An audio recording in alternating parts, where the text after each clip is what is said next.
Introduction to sales quiz. So a lot of times when we're talking about selling insurance policies, we are talking about what to say, how to explain coverages.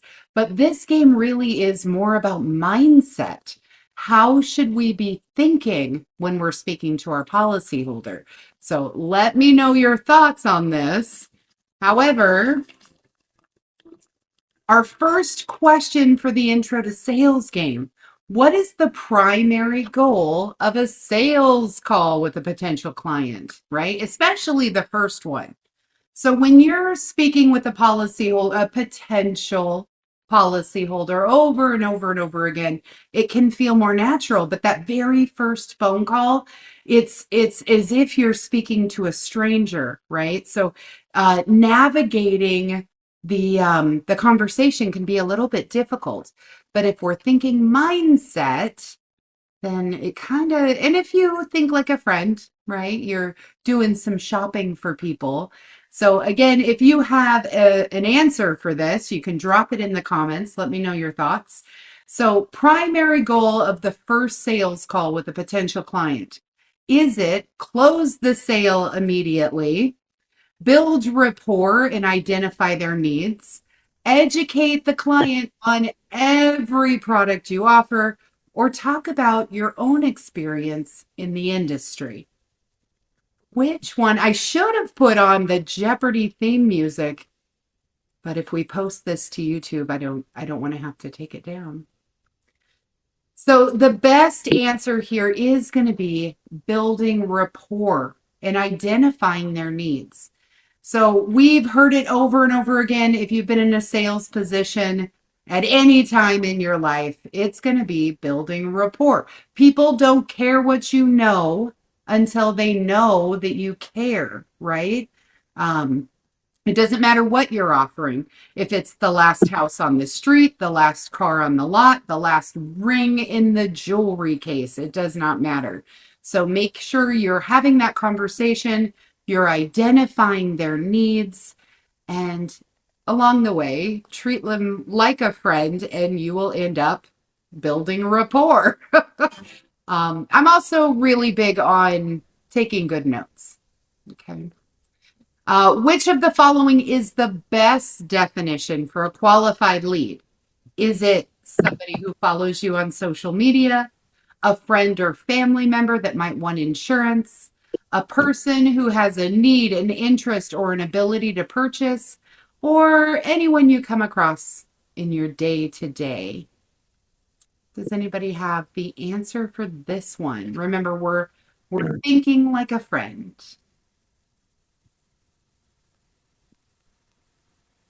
That's okay if we're shy tonight. All right. I do see a couple of newbies in. Welcome in. So someone who follows you on social media, that is actually incredible, but they may or may not be a qualified lead.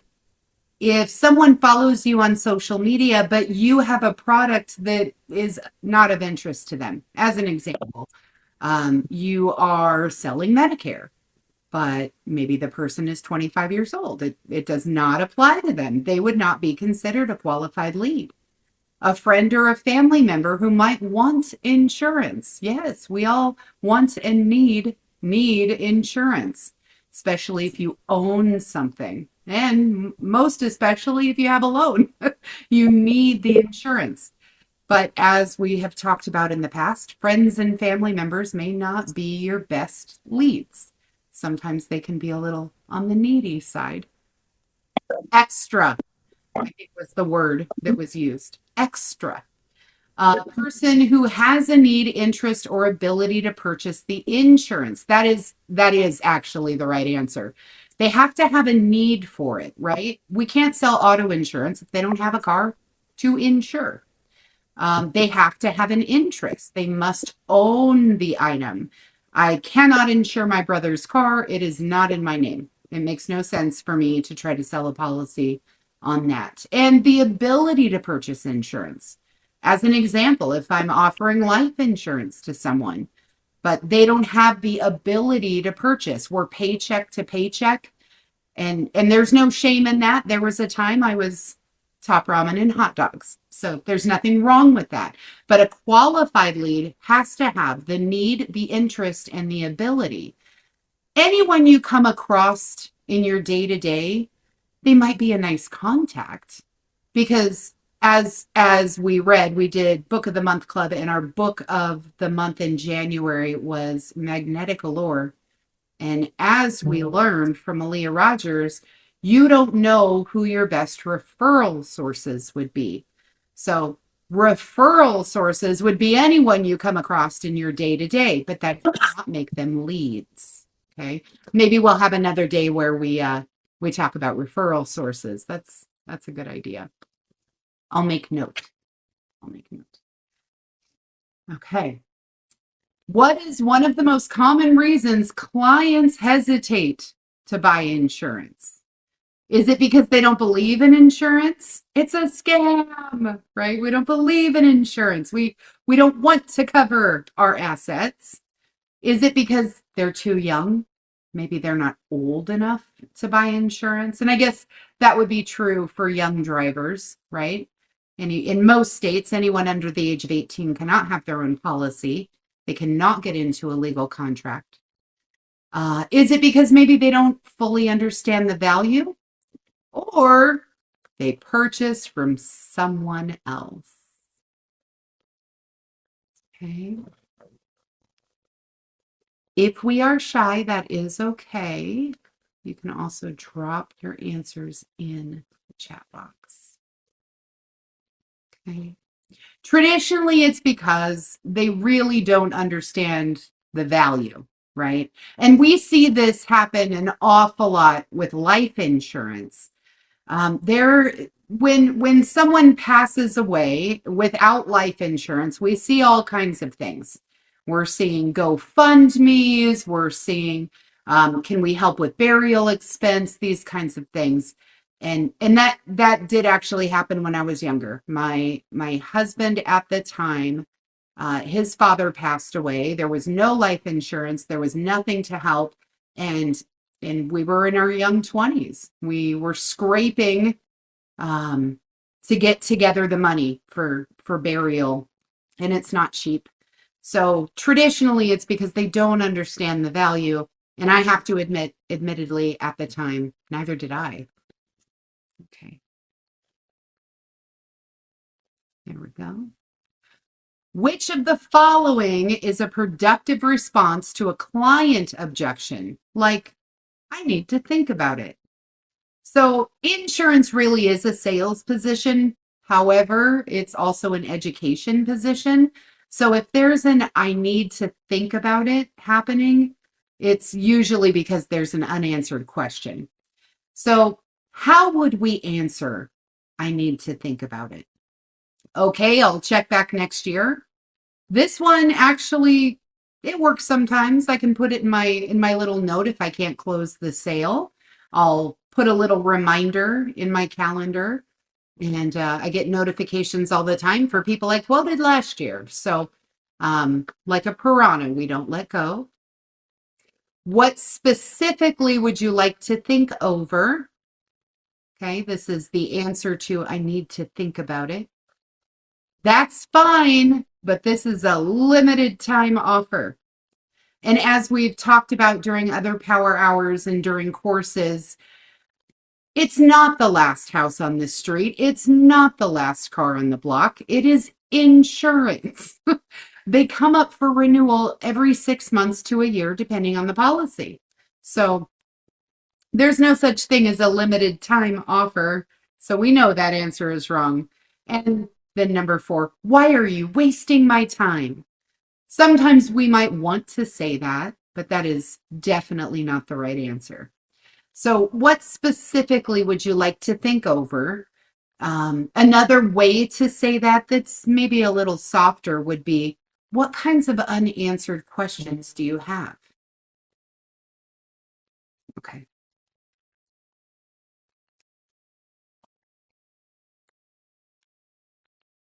Sorry for the interruption. Okay. What kinds of unanswered questions do you have? So maybe I can help you answer those questions while you're thinking it over.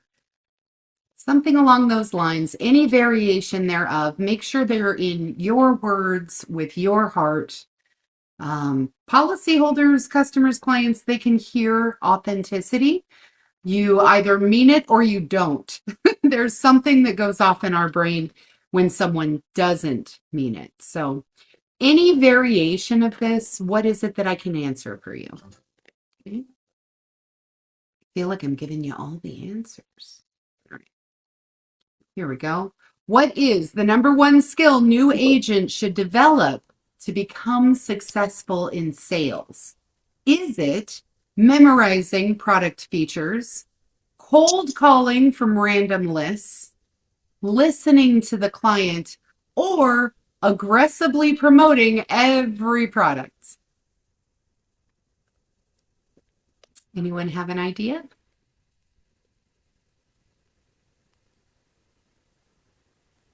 I'm doing it now. That's right, everyone. Listening. Listening to your client. So if someone calls in, let's say I'm writing a homeowner's policy, and one of my first questions, I'm going to grab first name, last name, what's your email address? I want to make sure those are my first three questions during the phone call. My reason for that is in the case we're disconnected, I want to be able to reconnect. But right after that, what's got us calling today? That's going to be super important because the information that you get from that answer, you're going to put in your pocket and you're going to save that for later. If they say, I'm with ABC Insurance Company and they increased my rates. Okay, I need to put that in my pocket for later. My reason for doing that is once I'm done quoting out their policy, I'll say, you know what, Tina, you told me at the beginning of the call that you weren't happy with ABC Insurance Company because they raised your rates. But being here in this office, we keep our eyes on discounts, programs, anything that you're eligible for. So being able to reiterate back to your customer client policyholder exactly what it was that they said can help overcome objections later.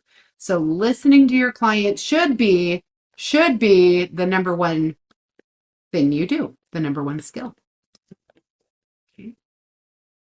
Active listening. That's what the kids are calling it. All right. When presenting a policy, what's the best way to make the value clear?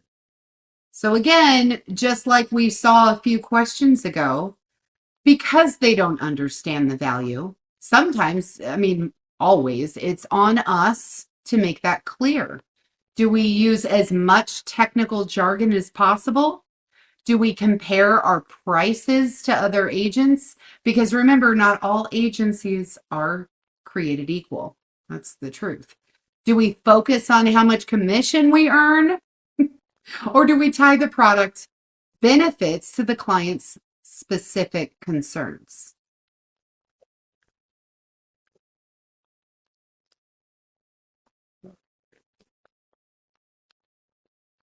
Yeah, exactly. Exactly. Thank you, Gracie. We tie the product benefits to the client's specific concerns. So, as an example, I would say something like, Gracie, you told me in the very beginning that you wanted to make sure you had the proper coverage, that your new teenage driver was driving. And if they hit somebody and that person is headed to the hospital, you don't want to get sued, right? So, if a concern was, my new teenager is driving, make sure to just take that tidbit, make a note, put it in your pocket, do whatever it is that you need to do so you can tie it back in later.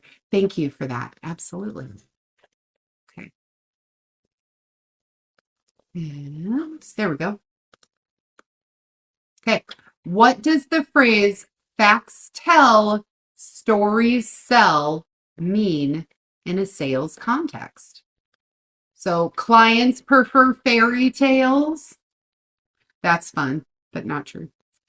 You should always start with your own life story. Now, in the beginning, we talked a lot about agents sharing a little piece of themselves in order to build rapport. But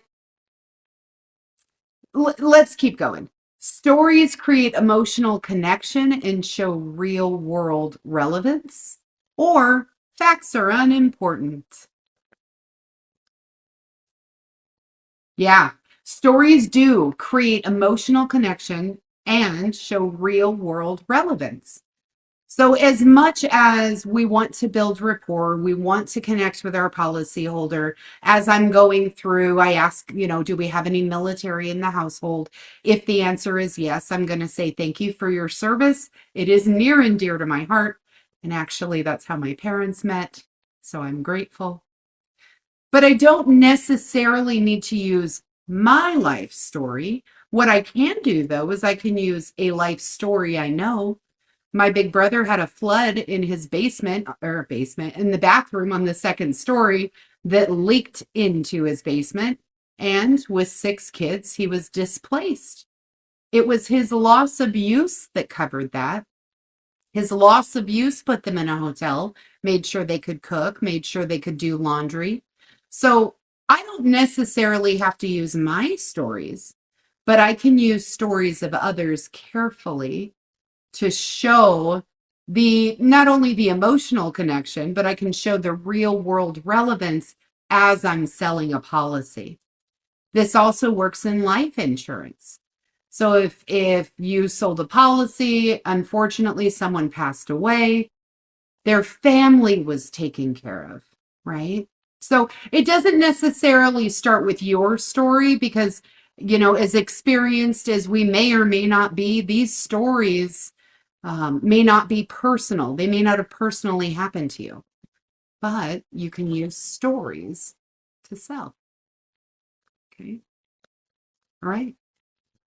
How should a new agent handle a no from a potential policyholder? So one of the things I love Dexter Yeager. If you don't know who he is, look him up. He's pretty amazing. But he always said, the more no's you get, the faster you get to a yes, right? But some of us are kind of off put by no's and we feel like it's a failure. Okay, so our options are we either take it personally, it's our fault, it's something we did wrong, it keeps us up at night. How can I do it differently? We can ask a few follow-up questions to understand their hesitation. We can never contact that person again because we're so ultimately offended. We can get defensive and try to prove them wrong. Okay. That's right. You're getting 100% over here. We are going to ask a few follow-up questions to understand their hesitation. This goes back to, are there some unanswered questions that you might have? And it could be something as simple as, what is loss of use? I don't even know what that means. What is loss of use, right? So asking a few questions, what is it that I can answer for you? If we don't want to write this policy today, what is it that you would like that to look like? What are our hesitations, right? It's not always about price. I have certainly found most people are looking for quality coverage, regardless the line of business. They want quality coverage. It's not just about price, but we do see most price shopping on the personal line side. Okay. Life insurance is less about price, but Charmaine Cross would be able to dive more into that. We'll have her in later this month. Why is it important to ask open-ended questions during a sales conversation? One, because it takes up more time and we're holding people hostage. Two, because they allow the client to express their needs and concerns. Three, because it makes us sound smarter. Or four, it helps you memorize questions. Answers. Yeah. They allow the client to express their needs and concerns. We have already learned memorizing answers in the insurance industry does not work. We have to understand the concepts. And memorizing answers, it's the reason it doesn't work is because every situation is specific, right? we're actually going to have an adjuster in next week. I'm super excited about that. And we're going to talk about how many variables there are in the insurance industry. But you're right. It's to allow the client to express their needs and concerns. Asking open-ended questions. What is it that we're thinking about? How would you like this to look? Rather than yes or no's, definitely opens up that conversation, and it builds trust. It lets them know that you care, because again, they don't care what you know until they know that you care. What is the best way to follow up with a lead after your first conversation? Let's say we didn't close the sale. We're going to call every day until they respond. I've actually heard some people do this. Sometimes it works. People get busy. Sometimes it works. Triple dialing. Sometimes it works. But is it the best way? Send them a meme. Send a personalized message that references your conversation, or add them to your cold calling list. Yeah. Yeah. We're going to send them a personalized message that references the conversation. So what I like to do as soon as I'm done speaking with a policyholder, whether I've written that policy or not, I'm going to send them just a quick hi and hello. And I tell them that. I'm going to send you a quick hi and hello. I put that in the subject line. I'm a big fan of gold stars and screenshots. I share that with people. Not only do I want that gold starred, I want you to favorite my email. That way, whenever you need me, you can pull that back up. My gold star equals your gold star on the other side, sir. And I say that. So I'll recap our conversation. Your home at 123 Awesome Avenue looks best with this carrier. Your auto, on the other hand, came back amazing, and you might want to sit tight. I can put you in for a 6-month review. So definitely options, lots of variables, lots of ways we can do this. But if you can recap that conversation, not only does it help your policyholder, because it puts it in writing, it's time stamped, but it makes it so that next time you speak with them, if you did not close the sale this time, because we can't remember everything, it helps you refresh your memory. What was it we talked about? I'm all about taking notes. We cannot remember everything. Impossible. Impossible. Okay. We did it. Awesome.